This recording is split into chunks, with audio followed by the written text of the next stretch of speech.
As we said, we probably won't know exactly what happened for months, but let's try to go a little bit deeper now on this possible close call by bringing in one of the nation's top aviation experts. He's a former American Airlines pilot, Captain Richard Levy. Captain, thanks so much for joining us. There he is. You're welcome, Jeff. Great to see you, Jeff. Yeah, thanks for joining us. I know the video isn't perfect, but when you looked at it, and you have a couple of times now, what do you see? Is it as close as it seems to people like us? It's not a great angle the way we're looking at it. It's pretty much almost, although they're at altitude, of course, we're looking at the ground up that way. I do not see evasive maneuvers conducted by either aircraft, which we do in training in the simulator, where one airplane would turn to the right and the other would turn to the left. Each aircraft is equipped with TCAS, Traffic Collision Avoidance System. You get signals in the flight deck, you get oral tones. It says climb, descent, continue to the turn to avoid the aircraft.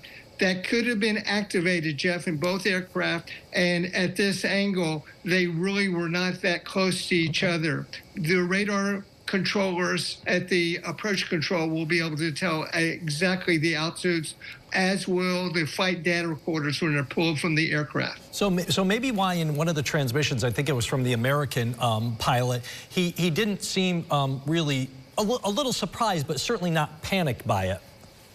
Right.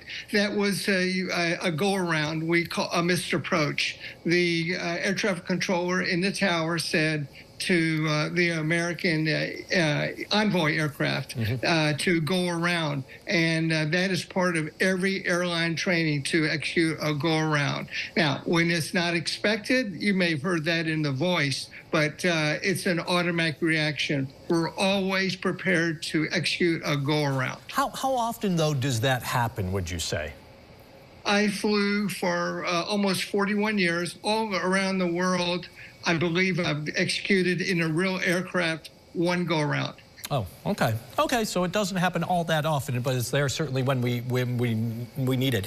You have, as you mentioned, flown all kinds of planes everywhere, including military. What's been your experience with anything that you would consider remotely close to a close call or potentially unsafe situation?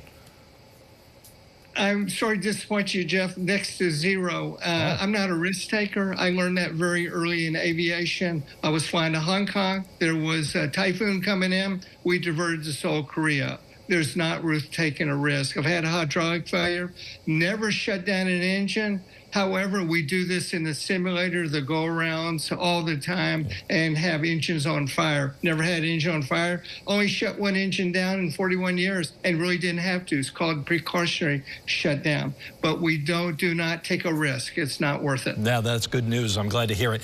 Certainly seems, I've got about a minute left, certainly seems like we're hearing anyway about a lot of scary situations. We've got this one in Syracuse, a plane over at LAX lost a tire. We know the door plug story, and there are others.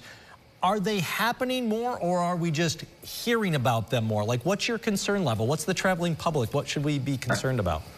Good question, Jeff. My concern level is zero. Since Orville and Wilbur started way back in, I believe, 1903, there's been incidents in aviation as much as in aircraft. Now, that Alaska Airlines plug door, that created a lot of attention to aircraft, especially anything with Boeing. Guess what? I flew Boeing aircraft for most of my career. Great, reliable airplane. And Boeing has some house cleaning to do. They're doing that right now with supervision of the FAA.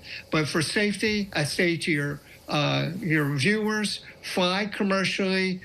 You're protected. You have safe aircraft. If it's not safe, they won't fly it.